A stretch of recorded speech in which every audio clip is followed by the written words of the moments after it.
আসসালামু আলাইকুম, কেমন আছো তোমরা সবাই? আশা করি খুব ভালো। আজকে আমরা Savar cantonment public school and college থেকে ফিজিক্সের চতুর্থ অধ্যায় কাজ ক্ষমতা শক্তি, এখান থেকে এই অধ্যায় থেকে যে সৃজনশীল ওনারা করেছিলেন সেটা নিয়ে কথা বলবো। সৃজনশীলটা আসলে একটা স্প্রিং সংক্রান্ত নতুন টপিক, তবে কঠিন নয়, বুঝবা ইনশাল্লাহ। বলা হচ্ছে একটি স্প্রিংয়ের ওপর 700 জুল বিভব শক্তি প্রয়োগ করায়। 700 জুল বিভব শক্তি। সাপোজ আমি আসলে চিত্র ভালো আঁকতে পারি না, এটা একটা সমস্যা। সাপোজ এটা একটা স্প্রিং, ওকে, এটা একটা স্প্রিং, এর উপরে কত জুল বিভব শক্তি প্রয়োগ করা হচ্ছে? 700 জুল বিভব শক্তি প্রয়োগ করা হচ্ছে। তোমরা প্রশ্ন করতে পারো যে এভাবেই কেন আঁকলাম, এভাবে কেন আঁকলাম না, স্প্রিংটাকে এদিকে কেন দিলাম না? তার কারণ আছে। হ্যাঁ, ওকে, 700 জুল বিভব শক্তি প্রয়োগ করা হচ্ছে এবং স্প্রিংটি 10 সেন্টিমিটার সংকোচন করা হয়। মানে যখন 700 জুল বিভব শক্তি কিভাবে দেওয়া যায়? ওর উপরে কোনো কিছু একটা চাপানো হয়েছে, এটাই তো। সাপোজ আমি এই হাতের ওপরে বইটা রেখেছি, তাহলে এই যে হাতের ওপরে একটা শক্তি প্রয়োগ হয়েছে, এটা কোন শক্তি? এটা বিভব শক্তি।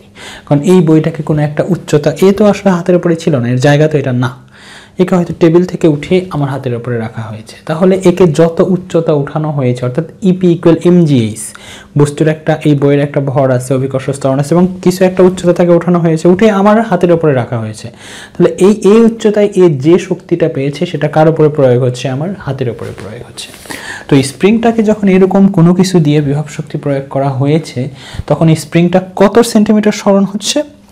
মূলত 10 সেন্টিমিটার একটা সরণ দেখাচ্ছে। তো স্প্রিংটা আসলে সাপোজ এ হয়তো এদিকে এতটুকু ছিল, আমি ডটেড লাইন দিয়ে দেখাচ্ছি, এ হয়তো এখানে এতটুকু ছিল, কিন্তু যখন ওই 700 জুল প্রয়োগ করা হয়েছে তখন এই 10 সেন্টিমিটার কি হয়েছে?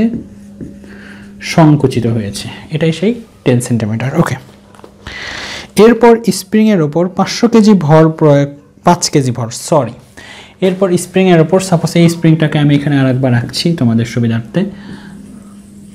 ওকে, এটা ধরো স্প্রিং, এর উপরে একটা বস্তু চাপানো হচ্ছে, যেই বস্তুর ভর হচ্ছে তোমার 5 কেজি। ওকে, এরপর স্প্রিংটি যখন প্রসারিত হয়, যখন আমি 700 জুল প্রয়োগ করেছি তখন স্প্রিংটা নিচের দিকে এসেছে, কত সেন্টিমিটার এসেছে? 10 সেন্টিমিটার এসেছে। এখন আমি ওর উপরে একটা বস্তু চাপালাম, চাপানোর পরে এই যে 700 জুল যেটা ছিল সেটাকে দিলাম ছেড়ে, ওই বিভব শক্তিটা আর রাখলাম না। তখন কি হলো? তখন তারা বলতেছে যে বস্তুটা চাপানো হচ্ছে সেটা খাড়া উপরের দিকে নিক্ষিপ্ত হলো, এই বস্তুটা উঠে একদম চলে গেল। এটা তো স্বাভাবিক, একটা স্প্রিংকে সংকুচিত করে হাত দিয়ে সংকুচিত করলা, করে ওর উপরে একটা বস্তু রেখে যদি হাতটা সরায় নাও, বস্তু কি হবে? সাই করে উপরের দিকে চলে যাবে, রাইট? তো এইরকম একটা ব্যাপারই ওখানে হচ্ছে। এবং তারা বলছে স্প্রিংয়ের কর্মদক্ষতা 70%। এই স্প্রিংয়ের কর্মদক্ষতা কত? 70%। এটা আসলে কে? এটাই হচ্ছে আমাদের ইটা। এটা কি কাজে লাগবে আমরা দেখব। গ নম্বরে বলছে স্প্রিং ধ্রুবক কত? গ নম্বরে বলছে স্প্রিংটির ধ্রুবক কত? স্প্রিং ধ্রুবক, আসলে স্প্রিং ধ্রুবক কত? আর ঘ নম্বরে বলছে তোমাদের পি বস্তুটি 10 মিটার উপরে যেতে পারবে কিনা গাণিতিকভাবে ব্যাখ্যা করো। এটাই সেই পি বস্তু, 10 মিটার উপরে যেতে পারবে কিনা। তো স্প্রিং তাকে বল প্রয়োগ করলো এবং সে উপরের দিকে যেতে থাকলো। এখন সে 10 মিটার উপরে যেতে পারবে কিনা সেটা আমাকে বের করতে বলছে। ঘ নম্বরে অনেক ব্যাখ্যা করতে হবে, আমি তখনই করব ইনশাল্লাহ। পি বস্তুটি 10 মিটার যেতে পারবে কিনা, পারবে কি? এইভাবে লিখলাম, 10 মিটার যেতে পারবে কি। ওকে, এখন আমরা অঙ্কে আসি, রাইট? ধ্রুবক কত? স্প্রিং ধ্রুবক। এর আগের যে ভিডিও রয়েছে প্লেলিস্টের ঠিক এর আগেই যে ভিডিও রয়েছে সেখানে একটা স্প্রিং সংক্রান্ত কোশ্চেন দেয়া ছিল, সেখানে আমি ধ্রুবকের মান বের করিয়ে দেখিয়েছি। এখানে স্প্রিং ধ্রুবক এবং সেখানে স্প্রিং ধ্রুবক কী জিনিস সে সম্পর্কেও টুকটাক কথা বলেছি। এবং যদি স্প্রিং ধ্রুবক নিয়ে আরও বিস্তারিত জানতে চাও তাহলে মূল বইয়ের যে টপিকটা রয়েছে সেখানে আমি বিভব শক্তি অংশে আলোচনা করেছি। তো যদি এটা বুঝতে চাও, স্প্রিং ধ্রুবক সংক্রান্ত টুকটাক বুঝতে চাও, তাহলে আগের ভিডিও দেখো। আর আরও যদি বিস্তারিত জানতে চাও তাহলে মূল বইয়ের টপিকের বিভব শক্তি পার্টে স্প্রিং ধ্রুবক পার্টটা দেখে আসো। ওকে, তো ইকুয়েশন আমাদের কেমন ছিল? ডাব্লিউ ইকুয়াল হাফ কে এক্স স্কোয়ার, এই কেটাই হচ্ছে আমাদের স্প্রিং ধ্রুবক। আমি এই ডাব্লিউ এর মান জানি কত, 700 জুল, রাইট? হাফ তো হাফ, এর কোনো চেঞ্জ নাই। কে এর মান আমাকে বের করতে পারে, এক্স কত সেন্টিমিটার সরণ হচ্ছে, এখানে বল প্রয়োগ করে কত সেন্টিমিটার সরণ হয়েছে, 10 সেন্টিমিটার সরণ হয়েছে, তাহলে এখানে হবে 10 সেন্টিমিটার। আমরা জানি যে সরণের একক বা যতটুকু দূরত্ব অতিক্রান্ত হচ্ছে, যতটুকু ছোট হোক আর বড় হোক, এটা আসলে তোমার সেন্টিমিটারে লেখা যায় না, এটাকে কিসে কনভার্ট করতে হয়, মিটারে কনভার্ট করতে হয়। সুতরাং এটাকে আমাদের করতে হবে 100 দ্বারা ভাগ। এরপর তুমি জাস্ট কি করো, কে এর মানটা ফাইন্ড আউট করো। কে এর মান যেটা হবে সেটাই আসলে আমাদের কাঙ্ক্ষিত অ্যান্সার। এবং এই স্প্রিং ধ্রুবকের একক হচ্ছে নিউটন পার মিটার। এবং এর আগের ভিডিওতে আমি দেখিয়েছিলাম যে এই যে একক নিউটন পার মিটার কিভাবে আসে সেটা আমি বলেছিলাম। ওকে, তো এই ছিল মূলত গ নাম্বারের সমাধান, খুবই সহজ সমাধান। এখন ঘ নাম্বার, এইটা তোমাদেরকে একটু ভালো করে বুঝতে হবে, এটা একটু ক্রিটিক্যাল, একটু বুঝে শুনে করতে হবে। এবং এটা নিয়ে আমি অনেক কথা বলবো, তোমাদেরকে ধৈর্য সহকারে শুনতে হবে। তারা বলল পি বস্তুটি 10 মিটার যেতে পারবে কি? এই বস্তুটা অবশ্যই ঊর্ধ্বমুখী একটা বল পাচ্ছে, এতে করে বস্তুটা উপরের দিকে ওঠা শুরু হবে। এখন কোনো একটা বস্তু যখন উপরের দিকে উঠতে থাকে তখন আস্তে আস্তে তার কি হয়, বেগটা কমতে থাকে। এই বস্তু যখন উপরের দিকে উঠবে, আমার ইনিশিয়াল বেগ কিন্তু একটা দিতে হবে। একটা বস্তু যখন ভূমির দিকে পড়ে তখন ইনিশিয়ালি প্রাথমিকভাবে কোনো বেগ দিতে হয় না, সে এমনিই কিছু দূরত্ব অতিক্রম করে, কারণ পৃথিবী তাকে আকর্ষণ করে। বাট একটা বস্তুকে যখন তুমি উপরের দিকে দিবা তখন ইনিশিয়ালি একটা বেগ কিন্তু তোমার দিতে হবে। এবং এখানে তুমি যে বেগটা দিবা, যে বেগ দিয়ে তুমি বস্তুটাকে উপরের দিকে পাঠাবা, সেই বেগটা কিন্তু আস্তে আস্তে কমবে, কমতে কমতে কমতে কমতে কমতে কমতে একটা সময় বেগ 0 হয়ে যাবে। তারপর কিন্তু আর বস্তুটা উপরের দিকে উঠবে না, তখন বস্তুটা কি হবে, নিচের দিকে নামবে। তাহলে এটা কি বলা যায় না যে বস্তুর যখন শেষ বেগটা 0 হবে তখনই সর্বোচ্চ উচ্চতা পাওয়া যাবে? এখানে তুমি এই বস্তুটাকে একটা বেগ দিয়ে উপরের দিকে পাঠাচ্ছ, যত উপরের দিকে যাবে বেগটা কিন্তু কমবে, কমতে কমতে যখন বেগটা 0 হয়ে যাবে, অর্থাৎ শেষ বেগ, এখান থেকে যে বেগ দিচ্ছে সেটা তো আদি বেগ, আর এখানে শেষ বেগটা যখন 0 হয়ে যাবে তখনই আসলে সর্বোচ্চ উচ্চতাটা পাওয়া যাবে। এটা আমরা কিভাবে বের করব?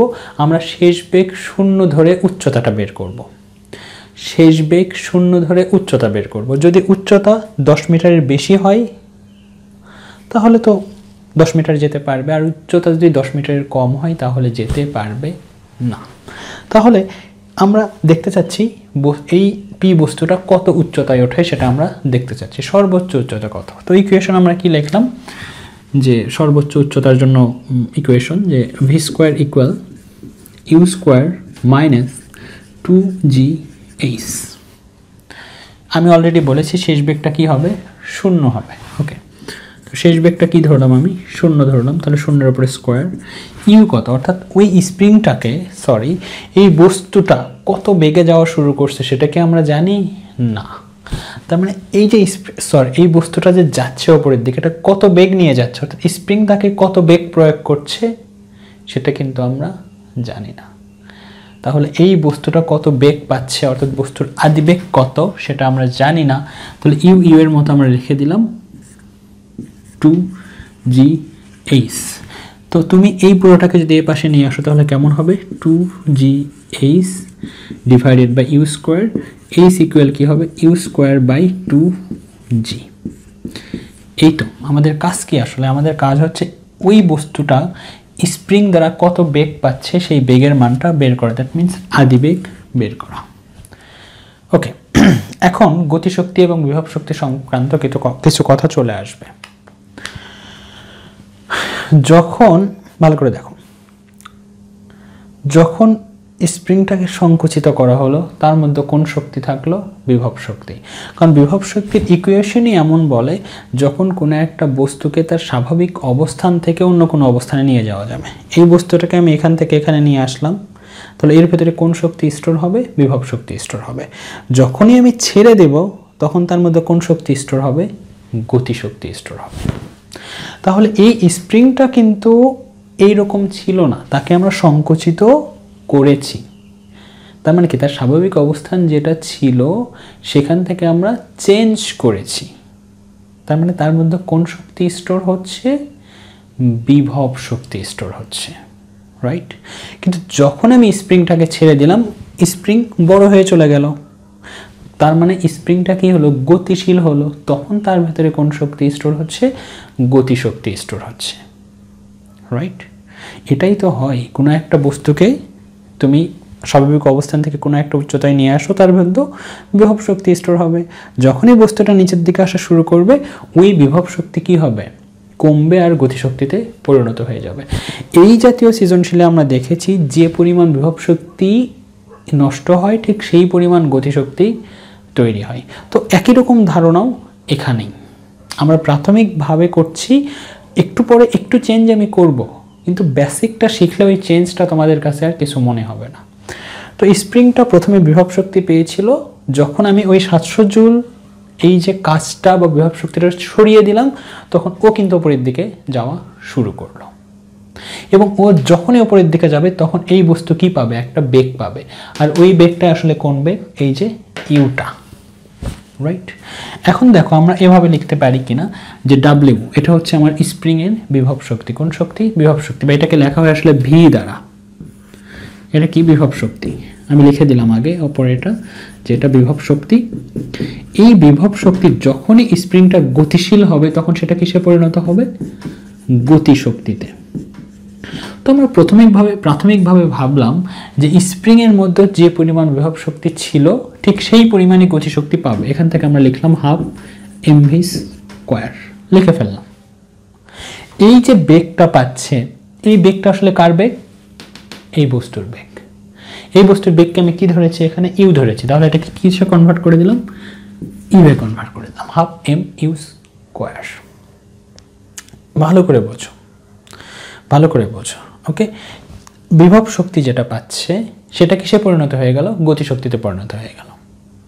তো স্প্রিংয়ের যে বেগ থাকবে, সেটা সেই বেগটা কে পাবে, এ পেয়ে যাবে, এবং ওই বেগ নেই সে কিন্তু যাওয়া শুরু করবে। তার মানে এই বেগটাই আসলে ওই বস্তুর বেগ। তাহলে এখন আমাদের কাজটাকে ইউ এর মান বের করা।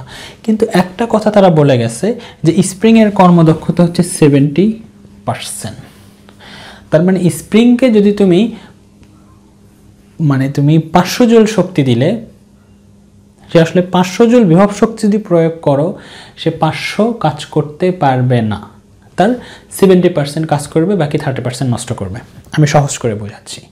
সাপোজ বলা হলো যে তোমার স্প্রিংয়ের কর্মদক্ষতা 50%। কত পার্সেন্ট, 50%। এবং স্প্রিংকে প্রাথমিকভাবে শক্তি দেওয়া হলো, ওখানে তো 700 জুল দেওয়া হয়েছিল, আমি এখানে বোঝানোর জন্য বলছি যে স্প্রিংকে প্রাথমিকভাবে শক্তি দেওয়া ছিল 500 জুল। কত জুল, 500। কিন্তু স্প্রিংয়ের কর্মদক্ষতা যদি 50% হয়, তার মানে কি 50% কাজ রিটার্ন করতে পারবে। 50% শক্তি ওকে 500 জুল দিলে সে 500 আসলে রিটার্ন করবে না। 500 বিভব শক্তি দিলে গতিশক্তি সে 500 দিতে পারবে না, বরং কত দেবে, তার 50% দেবে। 50% কত, 250। কিভাবে আসে 250? এইভাবে আসে যে তোমার 500 ইন্টু 50%, রাইট? এবং এটাকে কিভাবে লেখা যায়, 500 ইন্টু 50/100 টু, এটা কত হবে, তার মানে 250, রাইট? খুবই সিম্পল, যে স্প্রিংকে আমি প্রাথমিকভাবে 700 জুল শক্তি দিয়েছিলাম, তো তাহলে গতিশক্তিও কত হওয়ার কথা, 700 হওয়ার কথা। সেই জন্য আমি বিভব শক্তি ইকুয়াল কি লিখে রাখছি, গতিশক্তি। কিন্তু তারা বলল না, আসলে 700 জুল শক্তি তাকে দেওয়া হলেও সে 700 জুলের কাজ করতে পারে না, বরং তার 70% করে। তার মানে কি, মোট বিভব শক্তির সাথে কি হয়ে যাবে, ইন্টু 70% হয়ে যাবে। যেমন এই যে এখানে সাপোজ স্প্রিংকে 500 জুল শক্তি দেওয়া হয়েছিল, কিন্তু 500 জুল সে রিটার্ন করতে পারে না, সে 50% পারে। তার মানে কি 50%, 500 এর 50 কত, 50% কত, 250। কিভাবে আসছে 250? মোট শক্তি তার সাথে 50%, 50% মানে কি 5/100। তার মানে কি ওই যে মোট বিভব শক্তি তার সাথে 70%। তো এই ইকুয়েশন কেমন হবে, 70/100। আর ভি কত আমার, 700। একদম ওর মতোই না? এবং এখান থেকে আমরা কি বের করব, হাফ, বস্তুটার ভর কত, 5 কেজি। এবং এখান থেকে ইউ এর মানটা তুমি বের করো, এবং ইউ এর মানটা বের করে তোমাকে কোথায় বসাতে হবে, বা ইউ স্কোয়ার বের করো। যেহেতু এখানে ইউ স্কোয়ার আছে, তাহলে এখান থেকে তুমি ইউ স্কোয়ার বের করো। ওই ইউ স্কোয়ারের মানটা তুমি যেটা আসবে সেটা কোথায় বসায় দেবা, এখানে বসায় দেবা, আর 2g দ্বারা গুণ করে দেবা, তাহলেই আমাদের কাজ হয়ে যাবে। দেখো 10 মিটার যেতে পারবে কি না। তোমাদের সুবিধার্থে আমি একটু অ্যান্সারটা বলে দিই, কারণ অনেকে আসলে চাও যে স্যার 10 মিটার উঠতে পারবে কিনা, একটু বলে দিন। হ্যাঁ, এইচ এর মান আসলে আসছে 10 মিটার, তার মানে 10 মিটার উঠতে পারবে। দেখো তোমাদের অ্যান্সারটা মিলে কিনা। ওকে, এই ছিল মূলত সৃজনশীল। দেখা হবে পরবর্তী ভিডিওতে। ভালো থেকো সেই পর্যন্ত তোমরা সবাই। আসসালামু আলাইকুম।